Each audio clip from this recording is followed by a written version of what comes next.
ભરૂચ નગરના બંબાખાના વિસ્તારમાં આવેલ ગેલાની તળાવમાં જીવના જોખમે યુવાનો માછીમારી કરે છે તો આ ઊંડા તળાવમાં અત્યાર સુધી 7 યુવાનો ડૂબી જતા મોત નિપજ્યા છે।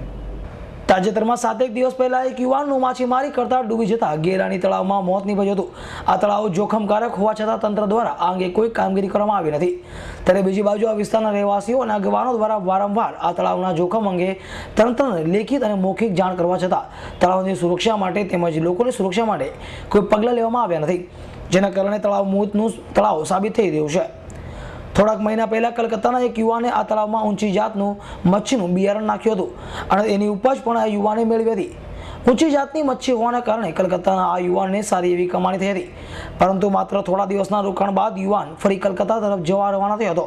તો બીજી બાજુ ગેલાની તળાવમાં ધીમે ધીમે ખૂબ મોટા પાયાના મચ્છીઓનો ઉછેર થયો, જેની વાત વાયુવેગે ભરૂચ નગર તેમજ આજુબાજુના ગામમાં ફેલાતા યુવાનો માછીમારી કરવા માટે આ તળાવની આવવા માંડ્યા હતા। ઐતિહાસિક એવા તળાવની ઊંડાઈ વધુ છે તેમજ જોખમકારક છે, જેથી પગ લપસી જવાથી ઊંડા પાણીમાં ગરકાવ થઈ જાય તેવી પરિસ્થિતિ જણાઈ છે। ત્યારે આ તળાવમાં માછીમારી કરવા આવેલા 7 યુવાનો મોતને નિપજ્યા હતા। નજીકના દિવસોમાં મોટી સંખ્યામાં મોત નિપજતા આ તળાવમાં મોતનો તળાવ તરીકે કુખ્યાત થઈ રહ્યું છે, પરંતુ આજુબાજુના વિસ્તારમાં દેશી દારૂના અડ્ડા હોવાને કારણે કે તેમજ અન્ય કારણસર નશામાં ધૂત એવા યુવાનો અનાયાસે માછીમારી કરવાની લાલચે આ તળાવમાં આવતા હોય છે અને જીવના જોખમે આ તળાવમાં પડતા હોય છે, પરંતુ ઊંડા તળાવમાં ગરકાવ થઈ જતા તેમના મોત નિપજતા હોય છે। 15 થી 20 વર્ષની વધુ વય ધરાવતા આ યુવાનો તળાવમાં માછીમારી કરવા આવતા હોય છે। ત્યારે વિસ્તારમાં લોકોને સજાગતા દર્શાવી યુવાનોને ત્યાંથી ચેતવણી આપી કાઢી મુકાયા હોવા છતાં યુવાનો ફરીને ગેલાની તળાવ તરફ આવી રહ્યા છે। અમે કહી રહેલા છે, પણ હવે એ લોકો આપણું કે આપણે કહીએ એક બાર એમને કે અહીંયા તળાવ ઊંડું છે તો કે ના અમને મચ્છી પકડવા દે, તો એમાં આપણે શું કરી શકીએ છીએ? અચ્છા, કેટલા યુવાનો આવતા હશે? એ તો કાયમના લગભગ 40 થી 50 માણસ આવે છે।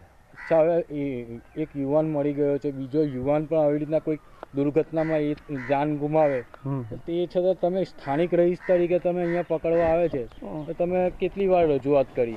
અમે સ્થાનિક રહી શકે એમને સલાહ આપી શકીએ, બીજું તો આપણી પાસે પાવર હોય ના, તો એ લોકોને અમને વારંવાર કહીએ છીએ કે આવું ના અહીં ડૂબી જવાય, તો એ લોકો પણ માને ના આવે ને પકડે।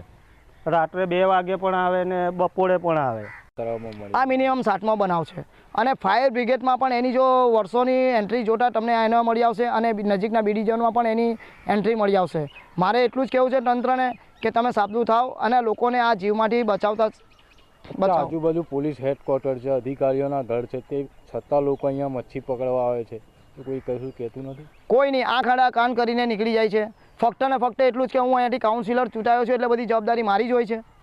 મારે એ તંત્રને પૂછવું છે કે જે કંઈ પણ હોય તો બધું જવાબદારી મારે જ લઈને ઊભું રહેવાની હોય છે। કેટલા લોકો આવતા હશે મચ્છી પર? મિનિમમ રોજના સવારના 5 વાગ્યાના લોકો ચાલુ થઈ જાય છે અને રાત્રે 12 વાગે પણ એ લોકો અંદર મચ્છી મારીને 1-2 વાર તો મારે જાલ જબરજસ્તીથી લોકોને લડી ઝઘડીને મારે એમની જાળો સળગાવી દેવી પડી અને ઘેરે ટોળે આવીને પછી મગજમારી કરે છે। કઈ રીતના પકડે છે? જીવના જોખમે મચ્છી પકડે? હા, જીવના જોખમે। કોઈ તરતા આવડતું નહીં હોય, અમુક નશામાં આવે છે છોકરાઓ, નાના છોકરાઓ હોય છે ઉંમરલાયક, અને એ નશામાં હોય અને જે આગળ બી જે ઘટના બનેલી છે એ નશાકીય જ માણસ હતો, એને ટોકવામાં પણ આવેલો, આજુબાજુના લોકો જે મારતા હતા, પણ એ ભાઈ કોઈનું કહેવાનું માન્યું નહીં અને આ તંત્રનું તળાવ છે, મારું પોતાનું નહીં। જ્યારે હું ટોકવા જાઉં છું ત્યારે કે ભાઈ આ તમારી માલિકીનું તળાવ છે એટલે હું પણ નહીવટ ત્યાંથી ખસી જાઉં છું।